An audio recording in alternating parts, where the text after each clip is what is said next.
Central market में ध्वस्तीकरण की कार्रवाई को लेकर सुप्रीम कोर्ट के आदेश के बाद करीब 700 दुकानदारों को नोटिस जारी किए गए हैं, जिनमें 6 हफ्तों के भीतर अवैध निर्माण पर कार्रवाई के निर्देश हैं, जिसके विरोध में व्यापारियों ने बाजार बंदी के साथ आम पंचायत की। व्यापार बचाव संघर्ष समिति के बैनर तले हुई बैठक में व्यापारियों ने आवास एवं विकास परिषद पर चुनिंदा निर्माणों पर कार्रवाई का आरोप लगाया।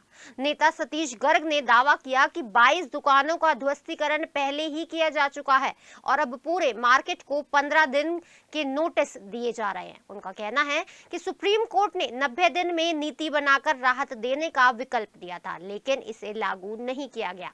व्यापारी नेताओं ने नई आवास नीति 2025 और अन्य क्षेत्रों में दी गई राहत का हवाला देते हुए समान नीति की मांग की है। चेतावनी दी गई है कि यदि समाधान नहीं निकला तो चुनाव में खुलकर विरोध किया जाएगा।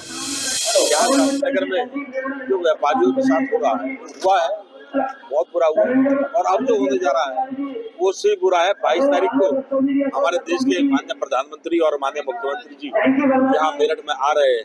संयुक्त व्यापार संघ पूरा मेरठ का व्यापारी शास्त्रनगर के व्यापारियों के साथ है और आवश्यकता पड़ेगी तो उस दौरान हम अपने प्रदेश के और देश के मुखियाओं से बात करके इस सबको परिवर्तित करने का प्रयास करेंगे। मेरठ का व्यापारी एक होगा और निश्चित तौर पर उस कार्रवाई को रुकवाने के लिए जो संभव प्रयास हो सकेंगे वो प्रयासों को किया जाए। अपने उन 22 व्यापारियों के पुनर्वास की भी मांग करते हैं। साथ ही साथ जो एक विध्वंस की बात है, पूरे शास्त्री नगर मेरठ के शास्त्री नगर माधवपुरम जागृति इन क्षेत्रों के व्यापारिक प्रतिष्ठान को गिराने की बार बार अवैध बताकर बात की जा रही है। अभी माननीय सर्वोच्च न्यायालय द्वारा 6 हफ्ते में कुछ भवन को गिराने की बात करके आवास विकास के अधिकारियों को निर्देशित किया है कि वे उनकी जानकारी सर्वोच्च न्यायालय में दाखिल करें।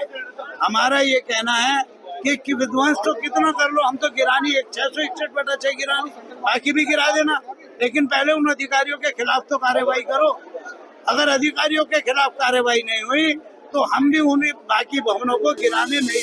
माननीय उच्च न्यायालय का आदेश है और उस आदेश का पालन हर अधिकारी का कर्तव्य करना, लेकिन अगर सरकारी हस्तक्षेप होगा, राजनीतिक हस्तक्षेप होगा तो जरूर इसमें कोई ना कोई ऐसा समाधान आएगा।